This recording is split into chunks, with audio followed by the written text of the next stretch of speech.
Le président de la République reçoit en audience le président et les membres du bureau exécutif de l'Union des littéraires et écrivains mauritaniens.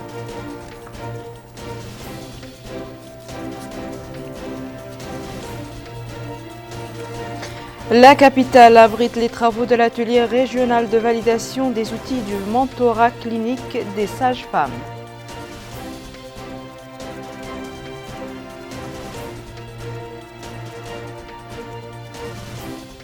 Lancement de l'agriculture sous pluie au niveau du barrage à Marta al-Ahjar, relevant de la wilaya du Braquelin.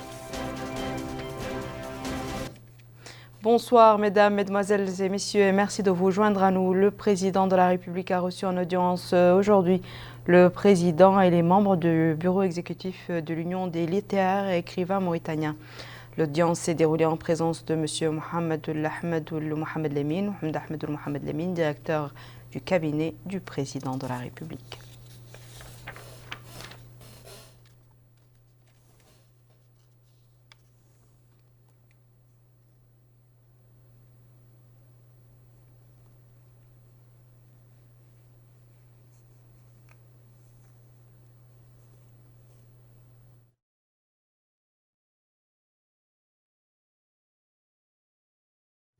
À l'issue de l'audience, le président de l'Union, M. Mohamed El-Hawana, a indiqué qu'il remercie beaucoup son Excellence de la République, M. le Président de la République, pour cette audience qu'il leur a accordée avant d'ajouter « Nous avons senti chez lui un grand intérêt pour les préoccupations des littéraires, des intellectuels et de la société en général ». Le président de l'Union a également remercié le président de la République pour son appréciation et le suivi personnel des activités de l'Union des littéraires et écrivains mauritaniens et sa contribution, avant de noter que cela rassure l'Union et la société mauritanienne qu'ils soient entre de bonnes mains, sensibles aux préoccupations nationales et à l'intérêt porté à la connaissance et à la culture. La capitale a abrité ce matin les travaux de l'atelier régional de validation des outils du mentorat clinique des sages-femmes. L'objectif est d'améliorer les compétences des sages-femmes afin de diminuer le taux de mortalité maternelle et infantile.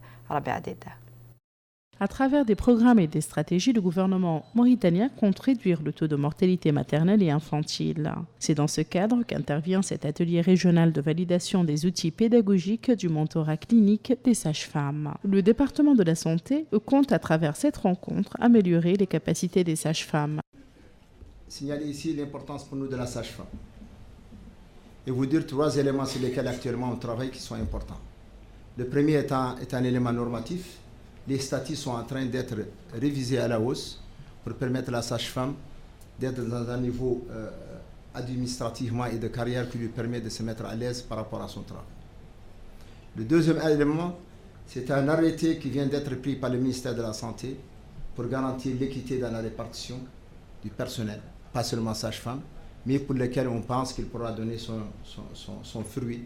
Troisièmement, un axe sur la motivation, sur laquelle plus d'équité sera faite pour permettre aux sages-femmes qui feront des gardes d'être dans des conditions matérielles meilleures et pour leur permettre de mener à bien leur garde. Par rapport à la formation continue, on est en train de réfléchir pour que nos écoles soient mieux rentabilisées et pour que la formation continue de manière plus efficiente. Le représentant du Fonds des Nations Unies pour la population, région Afrique de l'Ouest et du Centre, a salué les efforts de la Mauritanie dans ce domaine.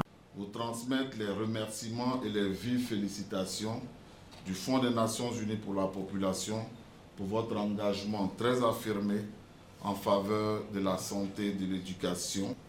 Permettez-moi de féliciter la Mauritanie pour le choix porté sur l'ENS pour abriter le premier centre d'excellence pour la formation des mentors cliniques des sages-femmes pour l'Afrique de l'Ouest et du Centre, qui va démarrer ses activités, Inch'Allah, dès le premier trimestre 2020. Le Fonds des Nations Unies pour la population dans notre pays a mis en exergue l'importance de cette rencontre. Il a été démontré qu'un pays qui dispose d'un nombre suffisant de sages-femmes, équitablement répartis et bien formés au métier, est le mieux positionné pour remporter le pari de la réduction de la mortalité maternelle. Les outils pour la validation desquels nous sommes réunis aujourd'hui constituent la base pour le programme du mentorat clinique des sages-femmes et vont permettre d'améliorer la qualité de la formation et par conséquent celle des soins prodigués par les sages-femmes.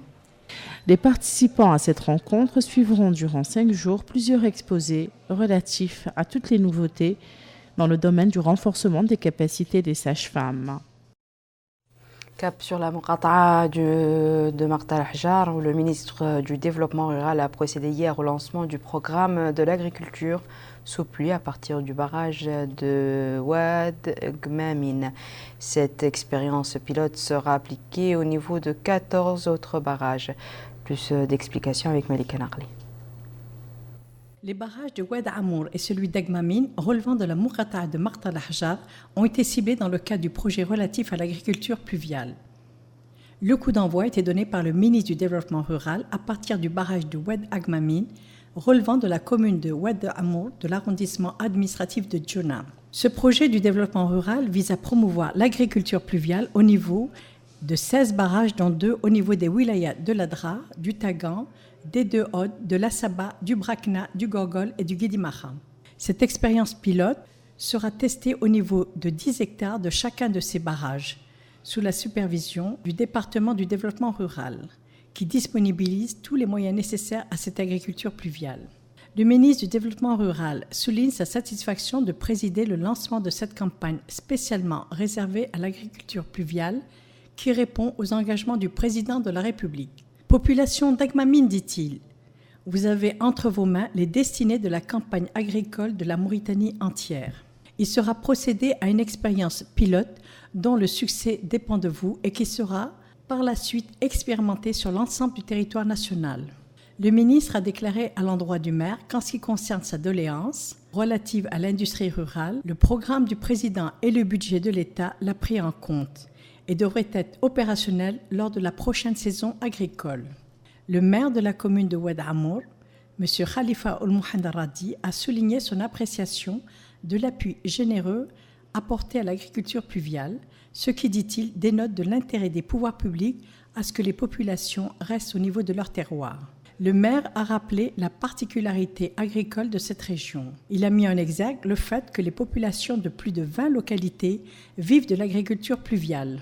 Le ministre du Développement rural a pu voir de près les différents intrants et semences disponibilisés aux agriculteurs et les équipes mobilisées contre les parasites agricoles.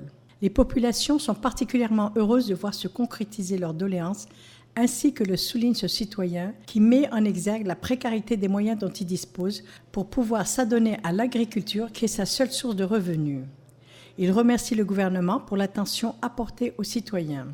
Cette hôte demande aux autorités nationales de leur disponibiliser des ânes qui pourront porter le sable afin de pouvoir édifier des digues, leur permettant ainsi de s'adonner à l'agriculture pluviale. Cette expérimentation pilote sera par la suite appliquée à l'ensemble du territoire national.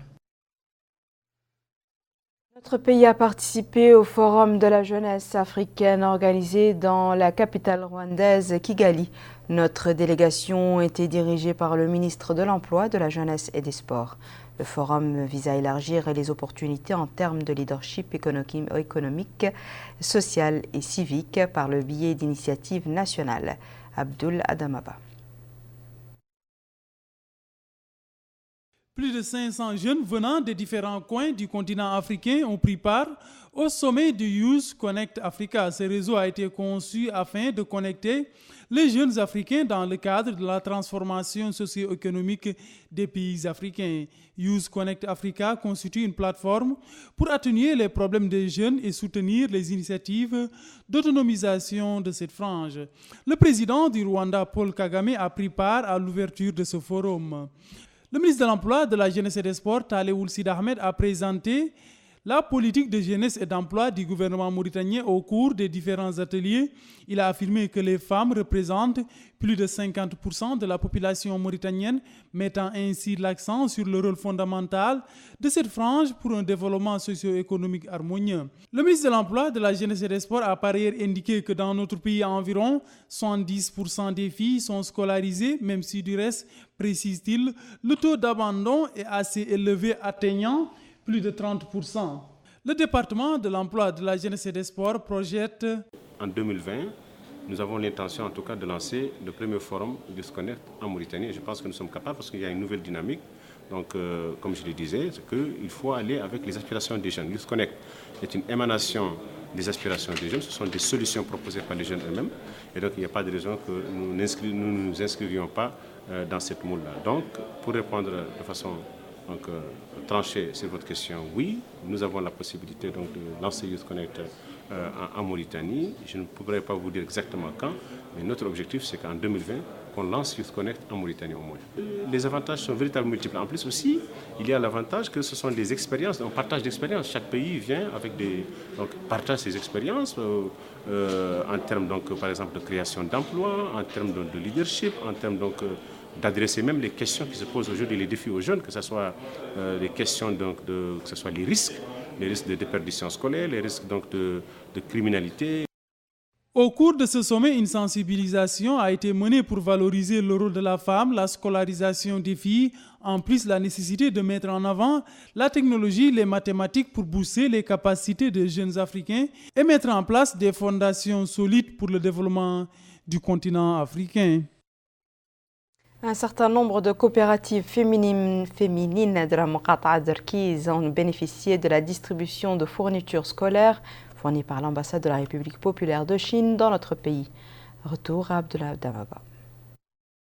Promouvoir un accès aux services de santé ainsi que permettre aux habitants des Muqata'a et communes d'Erkiz d'étudier dans de très bonnes conditions, tels sont en somme les objectifs de cette activité qui est organisée conjointement par la mairie d'Erkiz et la mission diplomatique de la République populaire de Chine. Dans ce cadre, des fournitures scolaires ont été distribuées à plusieurs élèves de la Muqata'a d'Erkiz. Ce afin de permettre à ces apprenants d'étudier dans de très bonnes conditions. Le maire de la commune d'Erkiz a affirmé que cette activité est organisée dans le cadre de l'ouverture des classes. Il a remercié la représentation diplomatique de la République populaire de Chine pour ces fournitures scolaires au profit des élèves de cette Muqata'a. Le chargé d'affaires de l'ambassade de la République populaire de Chine en Mauritanie a pour sa part mis en avant sa satisfaction par rapport à la coopération qui lie la mission diplomatique de la République populaire de Chine et la mairie d'Erkiz. Il a par ailleurs remercié les habitants de cette localité pour l'accueil chaleureux. Les habitants se sont par la suite exprimés, ils ont tour à tour apprécié cette contribution de la mairie. Ils ont affirmé que cela va contribuer à l'essor économique de cette Muqata'a. Les populations d'Erkiz ont aussi bénéficié des soins médicaux gratuits qui ont été prodigués par des spécialistes de la République populaire de Chine. Des médicaments ont aussi été mis à la disposition des habitants de cette Muqata'a dans le cadre de cette caravane médicale. Le Haut Conseil de la jeunesse a récompensé hier soir à Nouakchott de jeunes Mauritaniens lauréats dans des compétitions internationales dans les domaines de la mémorisation et de la récitation du Saint-Coran, de la poésie, du théâtre, du cinéma et du sport en général. Plus de détails avec Malika Naqli. 57 jeunes Mauritaniens lauréats ont été primés en hommage à leurs prouesses et talents obtenus lors de compétitions internationales et régionales. Ces domaines sportifs et culturels englobés dans le domaine culturel, la récitation du Saint-Coran, qui a primé 3 lauréats dont une femme, la poésie, le théâtre, le cinéma, le journalisme dans le domaine sportif, qui a primé 1 lauréate. Dans le domaine sportif, figuraient le jujutsu, le kung-fu, le kickboxing, le taekwondo, le karaté, le judo. Et bien entendu le football avec l'équipe nationale, les Mourabitoun, au nombre de 30 personnes. Les trophées et distinctions ont été remis au cours de la 3e édition de la cérémonie annuelle d'honneur organisée par le Haut Conseil de la jeunesse en hommage à ces jeunes qui ont porté haut l'emblème national. Pour le président du Haut Conseil de la jeunesse, cette cérémonie est marquée cette année par la remise de trophées et de distinctions à des jeunes s'étant distingués au plan culturel et qui ont porté haut le flambeau de l'érudition et du savoir des populations de Chinguetti. Je suis fier de ces jeunes qui font la fierté de notre nation.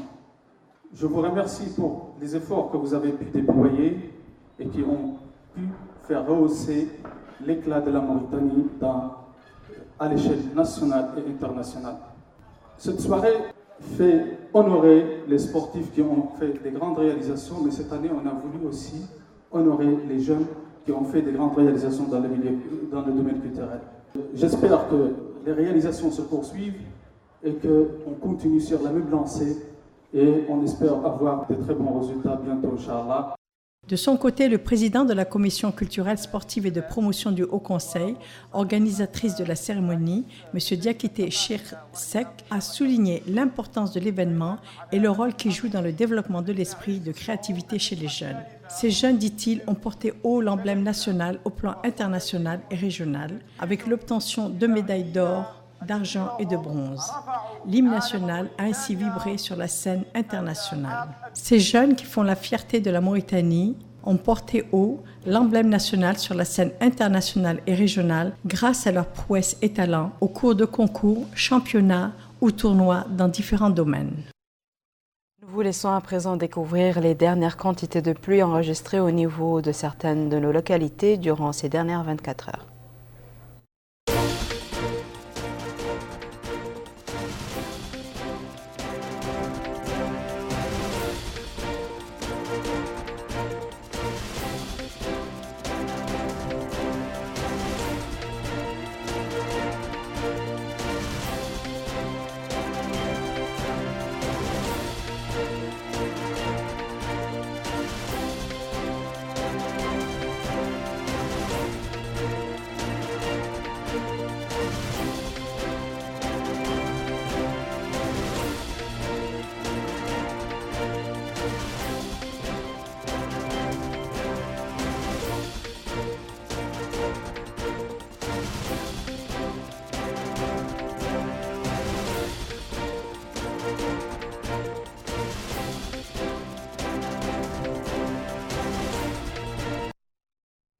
Comme vous le savez, il a plu à Nouakchott, ce qui cause chaque hivernage des désagréments pour les populations. Parmi les problèmes que vivent les citoyens en cette période, les difficultés de circulation dues aux flaques d'eau. Rabia Deta. Après les pluies survenues hier soir à Nouakchott, les flaques d'eau et mares font leur retour dans les ruelles de notre capitale. Cette pluie ne nous a pas facilité le déplacement. Ce matin, j'ai eu un retard de 2 heures, nous confie cet homme. Actuellement, après les dispositions prises pour l'assainissement de la ville, les problèmes ont diminué, nous a confié cet homme. Les citernes de l'Office national d'assainissement se sont rendues sur le terrain pour pomper l'eau stagnante, pour éviter les désagréments causés par celle-ci aux citoyens. Nous, à l'Office national d'assainissement, on a un plan qu'on appelle le plan Orsec qui est piloté avec par la primature. Ce plan il vise à aspirer les eaux dans les zones sensibles de la capitale. Et on a aussi notre projet, notre réseau d'assainissement, nouveau réseau d'assainissement qui couvre 30% de la ville de Nouakchott et qu'on a aussi un autre projet pour son extension qui est en cours actuellement. Et concernant les pluies d'hier, c'était un peu différent par les zones. Il y a des zones qui sont très touchées et il y a des zones qui sont un peu moins et des zones qui sont à faible précipitation. Nos équipes ont travaillé depuis hier soir et il y a d'autres équipes aussi qui travaillent jusqu'à maintenant. C'est les premières fortes pluies que connaît la capitale en cette période d'hivernage.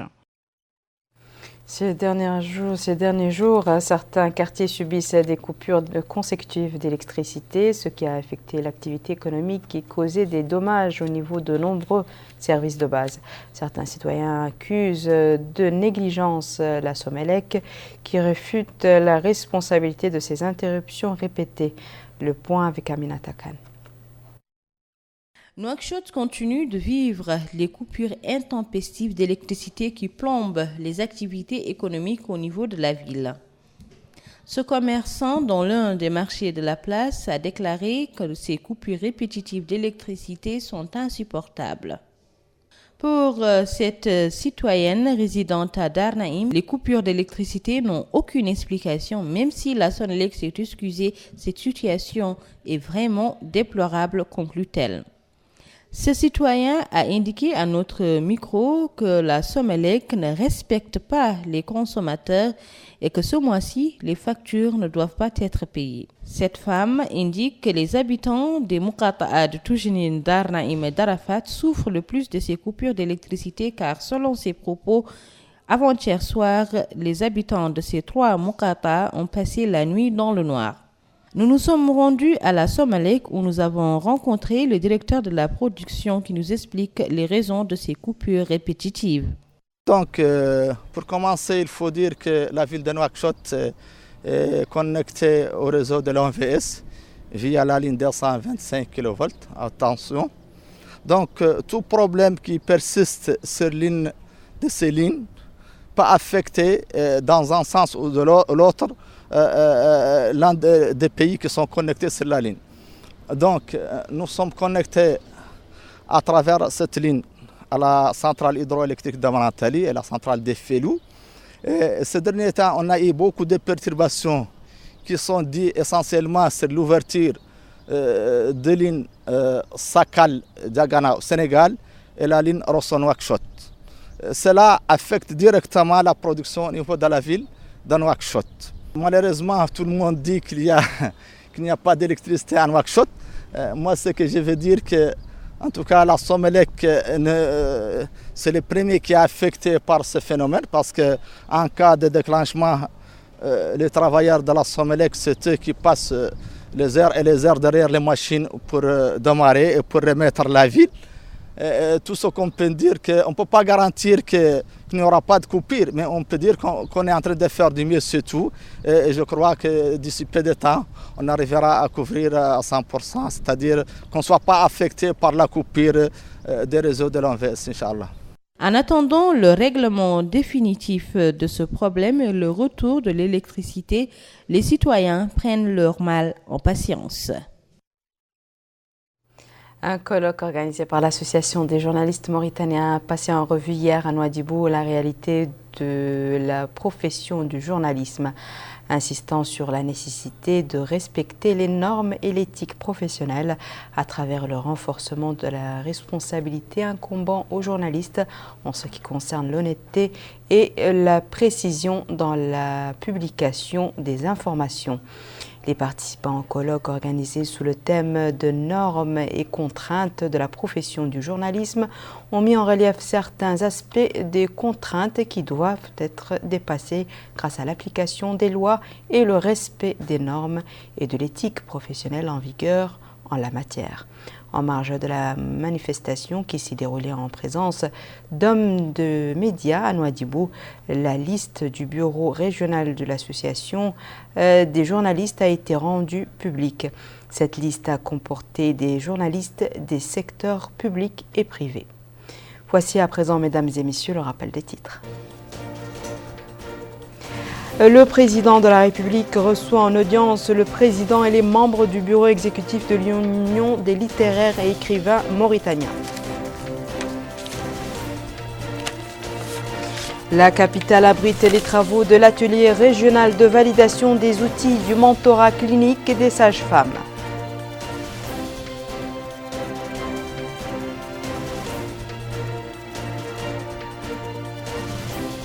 Lancement de l'agriculture sous pluie au niveau de barrage à Maqta al-Ahjar, relevant de la wilaya du Brakna. C'est la fin de ce journal, mesdames et messieurs. Merci à vous de nous avoir suivis. Merci de votre fidélité. On se retrouve demain à la même heure, Inch'Allah.